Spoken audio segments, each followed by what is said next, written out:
Ce message ce soir ne va pas s'appeler la puissance du nom de Jésus. Cette puissance, elle est sous-entendue dans chacun des messages parce que nous sommes conscients que c'est par la puissance du nom de Jésus que nous pouvons avoir une autorité pour changer le cours des choses dans notre vie. On est d'accord? Amen. Donc on pourrait appeler ce message la puissance du salut. Et je voudrais qu'à la fin de ce temps, nous puissions prier, particulièrement pour les malades, les personnes qui ont besoin d'être guéries dans leur corps, parce que la Bible ne connaît pas un Jésus qui ne guérissait pas les malades aussi. Quand on pense à Jésus, on pense aussi miracle et guérison des malades. Alléluia. Donc nous devons marcher sur ces traces, et puis plus on donne l'opportunité aux gens de prier pour leur guérison, et bien plus on aura de guéris. Et c'est pas parce qu'on a quelques échecs, et parfois on peut passer par une période où on prie pour 50 personnes et personne n'est guéri, qu'il faut s'arrêter de prier pour les malades. Est-ce que vous comprenez? Oui. Certaines personnes qui ont été puissamment utilisées, comme John Wimber, dans la guérison divine, expliquent que parfois ils ont commencé à prier pour des centaines de personnes, et les gens n'étaient pas guéris. Il avait même certaines personnes de son équipe qui commençaient à attraper les maladies des gens pour qui ils priaient. Mais qu'est-ce qu'ils ont fait? Ils ont persévéré. Et à un moment donné, il y a une percée qui se crée dans le monde spirituel. Et là où hier ça ne marchait pas, tu ne sais pas pourquoi, aujourd'hui tu ne fais pas plus, ça se met à marcher. Donc, nous devons nous armer de persévérance. Ce n'est pas parce que tu n'as pas vu certains fruits dans le passé, tu n'as pas vu certaines choses se mettre en place, certaines guérisons dans ta famille. Nous, il y a quelque temps, on a eu des gens qu'on aimait beaucoup, on les a vus mourir du cancer à droite et à gauche, hein. C'est pas encourageant, mais je ne vais pas arrêter mon ministère, je ne vais pas cesser de prêcher sur la guérison divine à cause des échecs. On a tous des échecs, mais le diable voudrait nous arrêter à cause de ces échecs. Mais moi, je crois une chose, et vous pouvez le retrouver dans la petite brochure d'ailleurs sur le réveil qui vient, c'est qu'il y a quelque chose de grand qui est en train de venir pour l'Église. Amen. Où un jour on va se réveiller comme le jour de la Pentecôte. C'était les mêmes que la veille, mais ce jour-là, il y a eu un souffle de l'Esprit qui s'est manifesté. Et il y a eu une petite prédication de Pierre, vous savez, rien de très retournant en termes d'études bibliques. Et vous avez vu la prédication de Pierre, c'est l'ABC, repentez-vous, convertissez-vous. 3000 personnes qui se convertissent. Oh. Donc Dieu peut nous joindre dans notre simplicité. Amen. Et ce qu'il nous faut, c'est persévérer. Et à un moment donné, quand on perce, on finit par voir. Alléluia. Alors, lorsque Jésus était sur la terre, il apportait le message du salut, on le sait tous, afin de pourvoir aux besoins spirituels, mais il apportait aussi la guérison et la libération pour les corps. Mais après lui, les apôtres et les disciples ont fait de même, comme on peut le voir dans le livre des Actes. Et je voudrais vous dire qu'il y a un rapport dans la Bible direct entre le salut lui-même et la possibilité de bénéficier de la guérison divine. Le mot salut en grec comme en hébreu d'ailleurs, il implique l'idée de délivrance, de solidité, de sécurité, de guérison, de rétablissement de la personne tout entière. Donc quand Dieu te donne le cadeau du salut, il ne faut pas juste l'ouvrir et prendre ce qui dépasse, hein. Il faut aller piocher. Parfois, ça prend plusieurs années d'une vie pour aller piocher jusqu'au fond du cadeau, pour en sortir tout ce que Dieu a prévu pour chacun de nous. Et parfois, on passe par plusieurs échecs jusqu'à ce qu'on réalise comment se saisir de toutes les promesses qui sont dans ce cadeau. Dans Matthieu 9, 22, Jésus déclare à une femme atteinte d'une perte de sang et qui vient de mettre sa foi en action, en touchant le bord de son vêtement, « Ta foi t'a guéri !» Mais dans Luc 7,50, il dit à la femme pécheresse qui a versé du parfum sur ses pieds, dans nos traductions, « Ta foi t'a sauvé !» Or, dans les deux cas, en grec, c'est exactement le même mot qui a été utilisé, et qui, en fonction du contexte, a été traduit par « sauvé » et « guéri ». Avec le grec et l'hébreu, vous avez des mots qui ont plusieurs sens. Et quand on fait le tour de ces sens, ça nous permet d'avoir une idée plus globale de ce qu'on peut tirer de la bénédiction de Dieu. Donc cela permet d'affirmer que le salut englobe bien les deux choses, salut de l'âme et guérison du corps. Nous avons prêché sur un message de la croix cet après-midi, eh bien, à la croix, il a été pourvu pour nos péchés, mais il a aussi été pourvu pour nos maladies. Amen. Vous allez me dire, oui, mais ça ne se met pas en place automatiquement. Mais justement, je ne vais pas vous enseigner ce soir que ça se met en place automatiquement. Vous avez remarqué que ça ne se met pas en place automatiquement. Amen. Alors, chaque fois que je monte les escaliers chez moi, là, vous savez, une fois qu'on a passé la soixantaine, on commence à sentir quelques petites douleurs, là, hein, qu'on ne sentait pas avant. Amen. Eh bien, au lieu de dire, ah ben c'est normal, j'ai passé la soixantaine, maintenant il faut que je me fasse à l'idée de devenir un peu décrépit.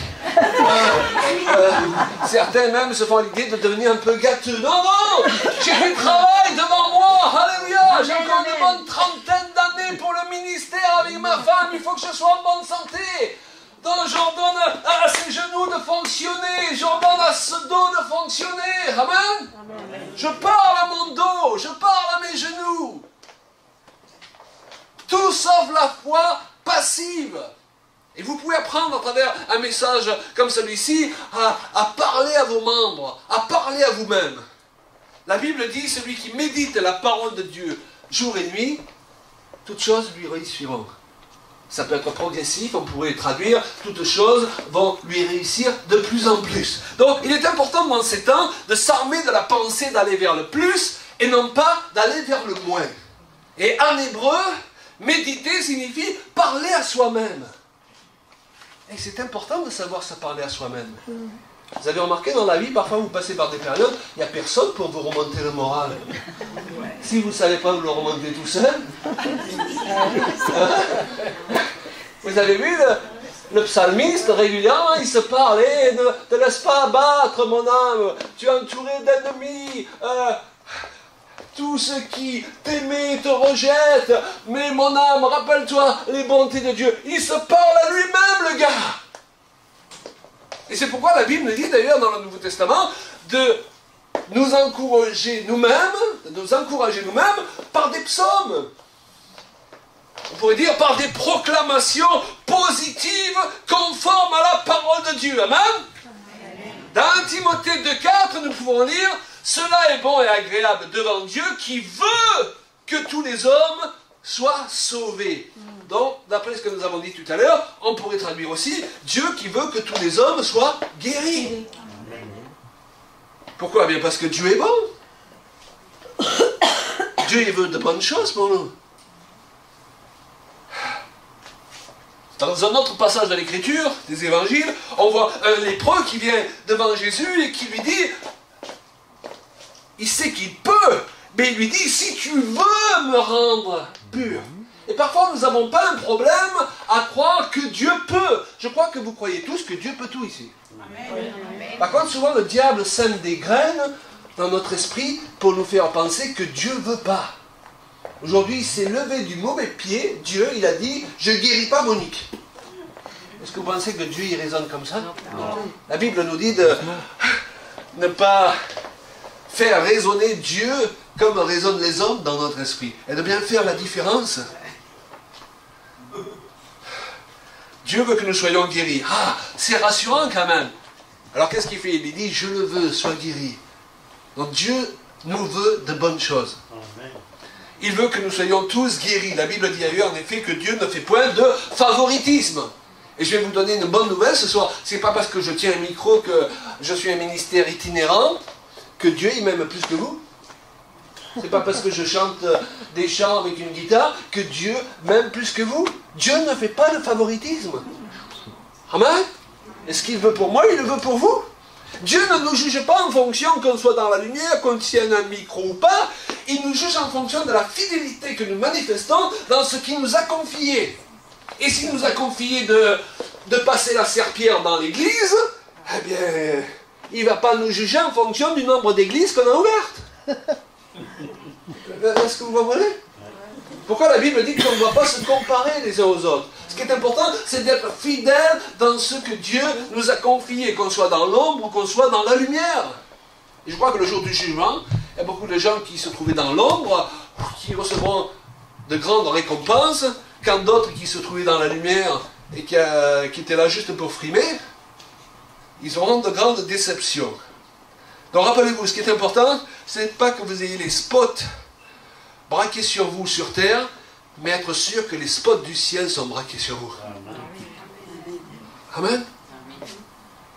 Un après-midi, alors que je priais le Seigneur, oui, parce que je prie, monsieur, moi, j'ouvris ma Bible et tombé sur le passage très connu de Jean 10, où Jésus dit, « Si je ne fais pas les œuvres de mon Père, ne me croyez pas. » Ce jour-là, cette affirmation m'est apparue sous l'angle d'une révélation nouvelle et sous celui d'une affirmation embarrassante quand même. Je vous donne la traduction de la parole vivante du même passage. Si je n'accomplis pas les actions dignes de mon Père, si je ne fais pas sa volonté, vous n'avez pas besoin de me croire. Ouh, Jésus parle dans notre verset ici des œuvres de son Père. Jésus venait juste de guérir un homme, dans le contexte, aveugle de naissance.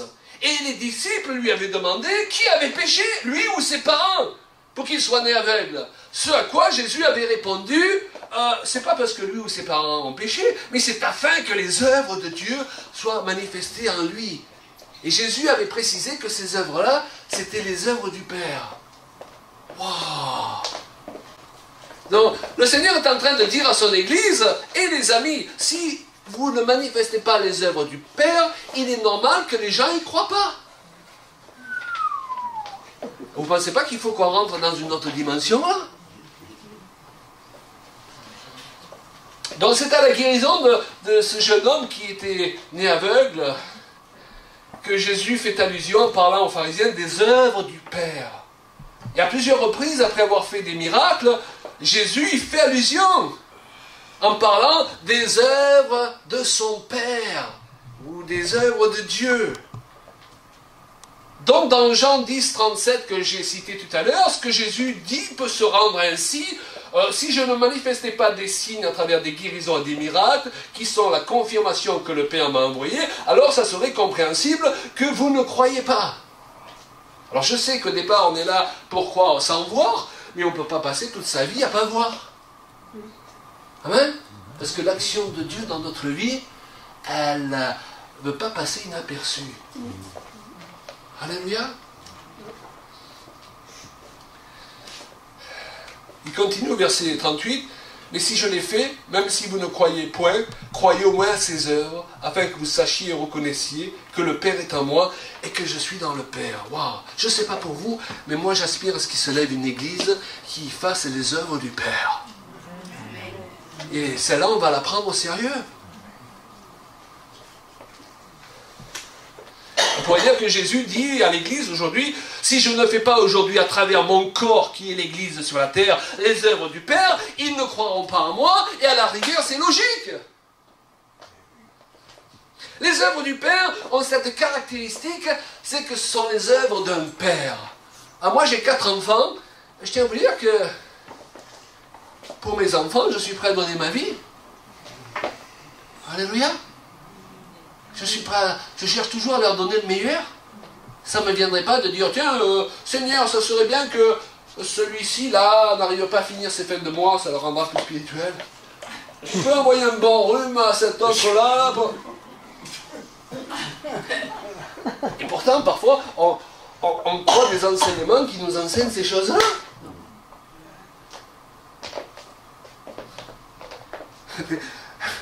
Si quelqu'un pensait que je pourrais vouloir de mauvaises choses pour mes enfants, ce serait une insulte à mon égard. Parfois nous insultons Dieu, et on ne s'en rend pas compte. Heureusement qu'il est plein de patience et de bonté à notre égard tous. Donc les œuvres du Père ont cette faculté de toucher les gens parce qu'elles sont les œuvres d'un Père.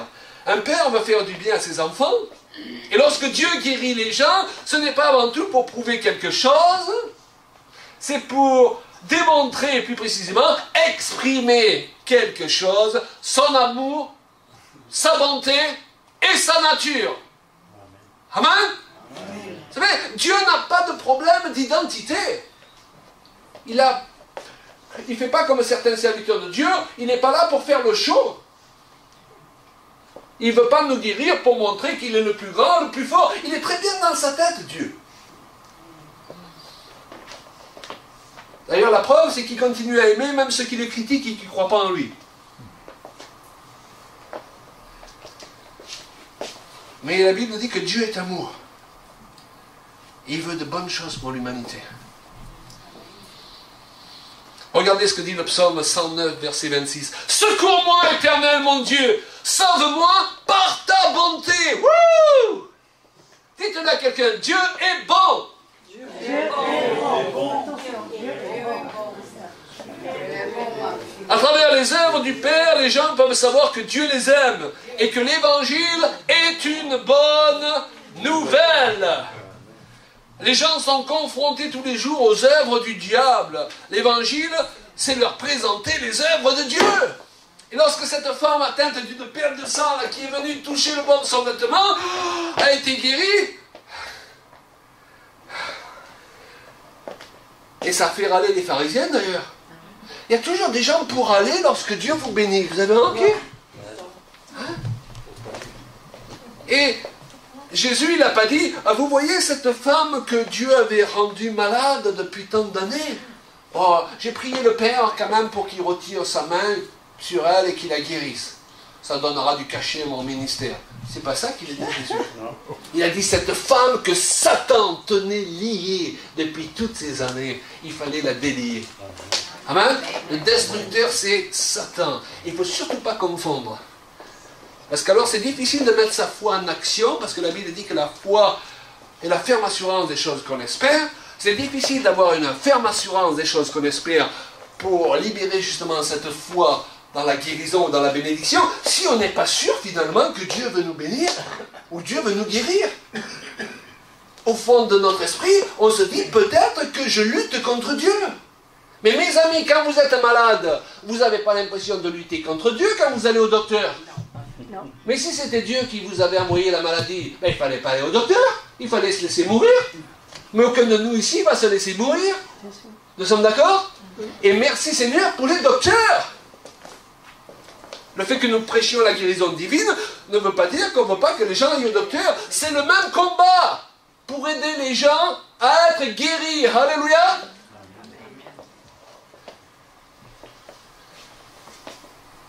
La Bible dit dans Actes 10, 38, vous savez comment Dieu a oint du Saint-Esprit et de force Jésus de Nazareth qui allait de lieu en lieu, faisant du bien et guérissant tous ceux qui étaient sous l'empire du diable, car Dieu était avec lui.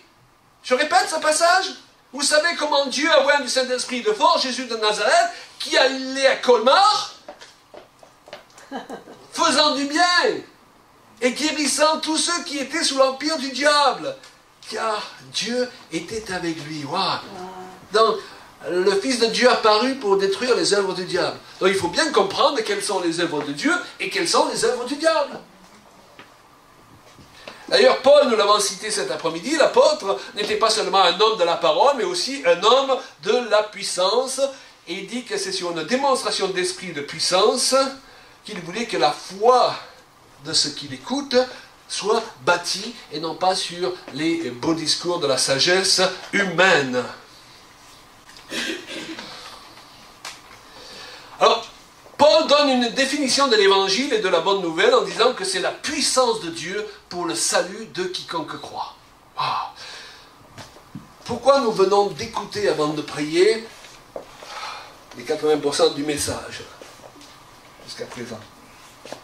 Parce que la foi vient de ce qu'on entend. Ouais? Donc, pendant que je parle, pour plusieurs d'entre vous et peut-être pour tous, j'espère, il y a quelque chose au fond qui dit c'est vrai, c'est juste, je le reçois. Et ça fait grandir notre foi. Et on a beaucoup plus de résultats lorsqu'on prie pour les gens après la parole de Dieu qu'avant, sauf direction particulière de Dieu. La foi vient de ce qu'on entend. Et pendant que je parle, peut-être plusieurs d'entre vous ont l'impression que je souffle comme dans un ballon, vous savez. Il y a quelque chose en vous qui grandit, votre esprit grandit. Vous allez sortir de ce lieu.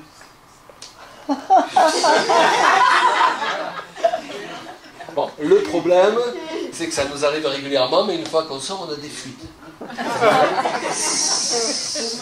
Tu arrives sur ton lieu de travail, ton patron te dit quelque chose de désagréable. Tu arrives à la maison, tu n'as pas compris quelque chose avec ton conjoint, et tu t'accroches, et là... Et tu dis, pourtant, j'avais l'impression que j'allais rester gonflé pendant 6 mois. C'est pourquoi il faut régulièrement se nourrir de la parole de Dieu. Et c'est pourquoi l'Écriture nous dit de nous entretenir et d'être remplis de l'Esprit. Amen.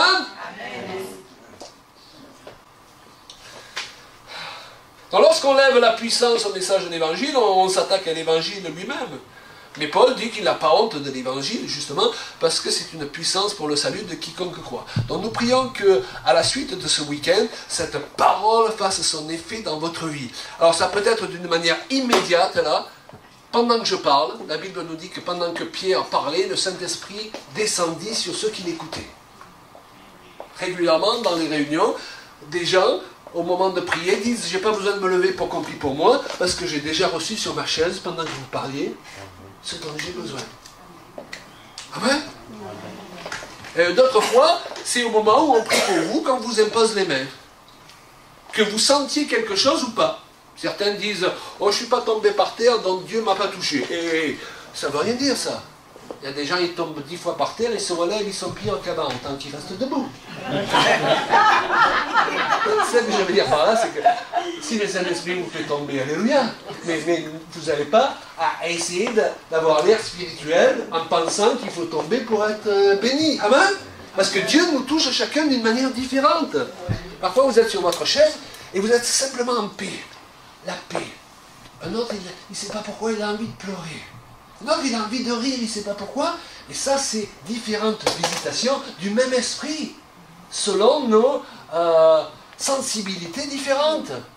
Le problème, c'est quand on essaie d'imposer aux autres d'avoir la même visitation que nous. Vous connaissez ces gens qui veulent à tout prix que vous tombiez quand ils prient. Ils sont prêts à vous faire une prise de judo. Hein. Et ils sont là. Seigneur, bénis-le. Et tu es là, toi. Alors, Seigneur, touche-nous comme tu veux. Pas de comparaison les uns avec les autres. Alléluia. Parce que sinon, on crée de nouvelles lois charismatiques, et toutes les lois se retournent contre nous. Parce que le Nouveau Testament, ce n'est pas pour créer de nouvelles lois, c'est pour libérer la liberté du Saint-Esprit. Ce n'est pas la même chose. Le Saint-Esprit, la Bible nous dit, il touche l'un d'une manière, l'autre d'une autre. Et ce qui est important, ce n'est pas la manière, c'est d'être touché. Amen. Amen. Lorsque Dieu a envoyé Moïse, c'était pour annoncer un message, mais il l'a envoyé aussi pour faire une démonstration de puissance. Et dans Exode 3,19, il dit, je sais que le roi d'Égypte ne vous laissera point aller si ce n'est par une main puissante.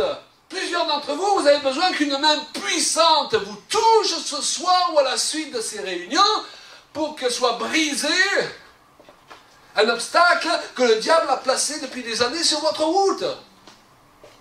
Mais à l'écoute de ce genre de message, vous pouvez libérer une foi proportionnelle au message et donc voir les fruits, peut-être que vous attendez depuis des années.